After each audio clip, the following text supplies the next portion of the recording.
All right, let's jump right in. In this explainer, we're going to explore the incredible artistic traditions of Southeast Asia.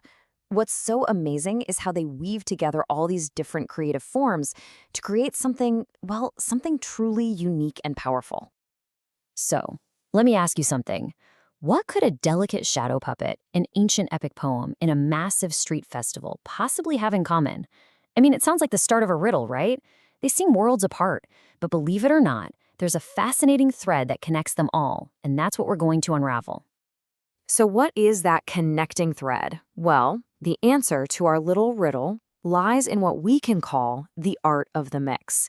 And this is a really fundamental concept for understanding how culture gets expressed and passed down through generations. And here it is. This is the key to the whole thing. It's called integrative art. This is the big idea we're focused on. You see, it's not just about one thing, like a single painting or a song by itself. Nope. It's about combining art forms that are normally separate to create a single, unified experience. And that is the link between our puppet, our poem, and our festival. So what are we blending exactly? Well, think of these as the building blocks. A good way to picture it is like a bridge. On one side, you have the visual mediums, things like painting, sculpture, and architecture, the stuff that kind of stays put. On the other side, you have the performing arts, dance, music, theater, all the things that move and happen over time. Integrative art is that bridge where these two worlds meet, and that's when something really special happens. Okay, so enough with the theory, let's see this in action. We'll start by looking at where these elements come together on the stage and in the great narratives that really define a culture.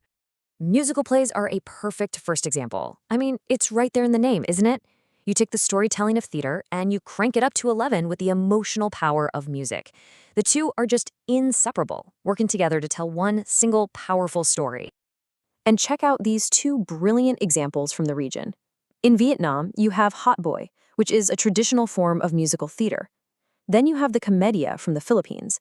And this one is really fascinating because its whole theme was about the conflicts between Christians and Muslims.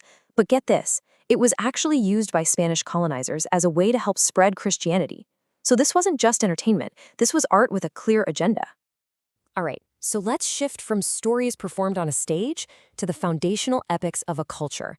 We're talking about the grand narratives that form the very bedrock of a society's identity, passed down for generations and generations. Here we see two absolute titans of literature. First, you have Thailand's national epic, the Ramakien. What's so cool about it is that it's derived from the Hindu epic, Ramayana, which shows how culture flows and adapts over time. Then from the Philippines, you have Biag ni Lamang, which holds a very, very special place in history. Now, why is it so special? Well, this is hugely significant. Being the first folk epic from the Philippines to be recorded in writing, especially during that Spanish colonial period, that was a powerful act of preservation. It meant a piece of indigenous Ilocano culture was captured in a permanent form, saving a story that might otherwise have been lost or changed forever. All right, let's shift our focus now. We've looked at the stage and the page, so let's move on to art forms that are all about visual spectacle and bringing the entire community together. And what could be more spectacular than shadow puppetry?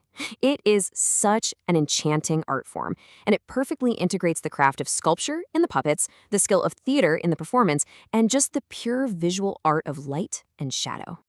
And you can find this amazing art form all across the region. In the Philippines, it's known as Carrillo. Over in Indonesia, it's the famous wayang kulit. The basic principle is the same, using these intricate puppets to create silhouettes, but the style, the stories, and the cultural significance are totally unique to each place. And now for our final category, which is, you could argue, the ultimate form of integrative art. We're talking about festivals. This is where music, dance, costume design, and the entire community all merge into one massive, vibrant, and moving experience. Just look at these two examples. The Sinulog Festival in the Philippines is a huge religious celebration. Meanwhile, Myanmar's Thingyen Festival celebrates the New Year. And in both of these, you just can't separate the music from the street dancing or the incredible costumes from the spiritual and communal energy. It's all one living, breathing work of art.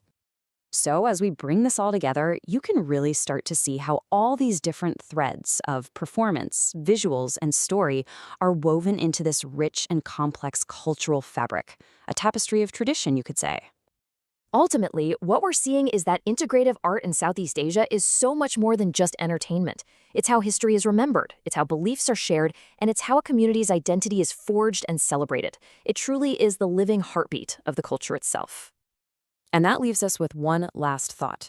We've seen how these ancient traditions have been blending art forms for centuries. So what about today? Think about a modern video game. It integrates visual art, music, narrative, interactive performance, the whole shebang. So what do you think will be the great integrative art forms that define our era for future generations? It's definitely something to think about.